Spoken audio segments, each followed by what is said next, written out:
जहां पर बीजेपी प्रभारी सतीश पूनिया की ओर से प्रेस कॉन्फ्रेंस की जा रही है। करोड़ का होगा।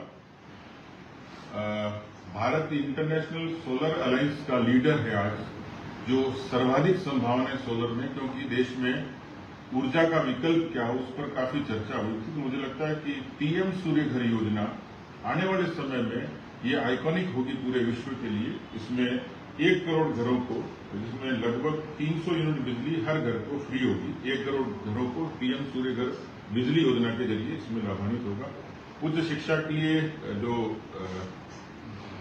कर्जे हैं उसको बढ़ाया, बच्चे पढ़ाई के लिए बाहर जाते हैं तो उनको एक जो बड़ी बात जिसकी चर्चा अक्सर होती है देश में, यूपीए के दौरान यदि यूपीए की सरकार की, जो मनमोहन सिंह जी की आखिरी सरकार थी, उस समय भी खेती के बजट का उल्लेख करें तो 21,000 करोड़ रुपए होता है। मोदी सरकार ने पिछले 10 वर्षों में इसको 1.25 लाख करोड़ तक पहुंचाया।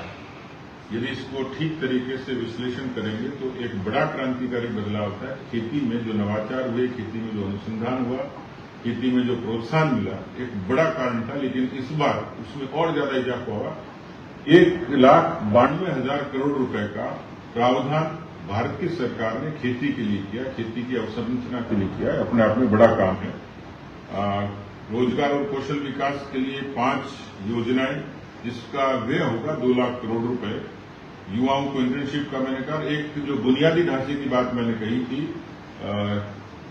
11,500 करोड़ रुपए ये प्रधानमंत्री ग्राम सड़क योजना में और खर्च होगा। 25,000 ऐसी बस्तियां जहां कई बार पानी भरता है, कई बार आवागमन की असुविधा होती है। यूं देखें तो प्रधानमंत्री ग्राम सड़क योजना वाजपेयी जी ने जिसकी अभिनव शुरुआत की, और आज देश में शहरों से गांवों को जोड़ने की दुनिया की यह अभिनव योजना, जिससे 6 लाख किलोमीटर सड़क केवल प्रधानमंत्री ग्राम सड़क योजना के जरिए देश में बनी है।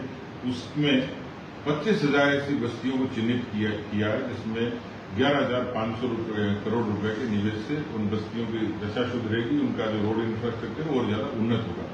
कुल मिलाकर मोटे तौर पर इतने विशाल बजट में कुछ मैंने निष्कर्ष रूप में आपको बातें कही हैं।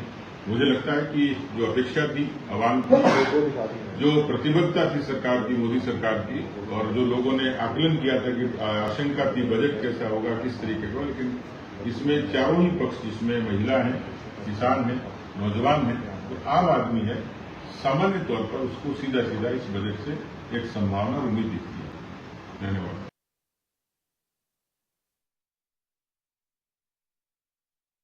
को संबोधित किया। तो साथ ही आपको बता दें कि अब मोदी 3.0 की ओर से ये बजट सामने पेश हो चुका है, और ऐसे में पुराने और नए टैक्स स्लैब में भी बेहद अंतर देखने को मिला है। पुराने टैक्स स्लैब की अगर हम बात करें तो 0 से 2.5 लाख रुपए अगर आप कमाते थे तो 0% टैक्स आपको पे करना पड़ता था। लेकिन नए टैक्स स्लैब में बड़ा अंतर देखने को मिला है। अगर 0 से 3 लाख रुपए तक की आपकी कमाई है तो 0% टैक्स आपको पे करना पड़ेगा। और ऐसे में बात अगर नए टैक्स स्लैब की करें तो 3 लाख तक की अगर कमाई है तो 0% टैक्स आपको देना पड़ेगा, और 3 से 7 लाख तक अगर आप कमाते हैं तो 5% टैक्स आपको पे करना पड़ेगा।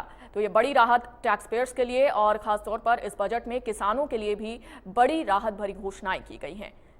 तो साथ ही व्यापारी वर्ग को भी इस बजट से काफ़ी उम्मीदें थी, और कहीं ना कहीं जो प्रतिक्रियाएं लोगों की सामने आ रही हैं उससे ये कयास लगाए जा रहे हैं कि लोगों में भी इस बजट को लेकर काफ़ी खुशी देखने को मिल रही है।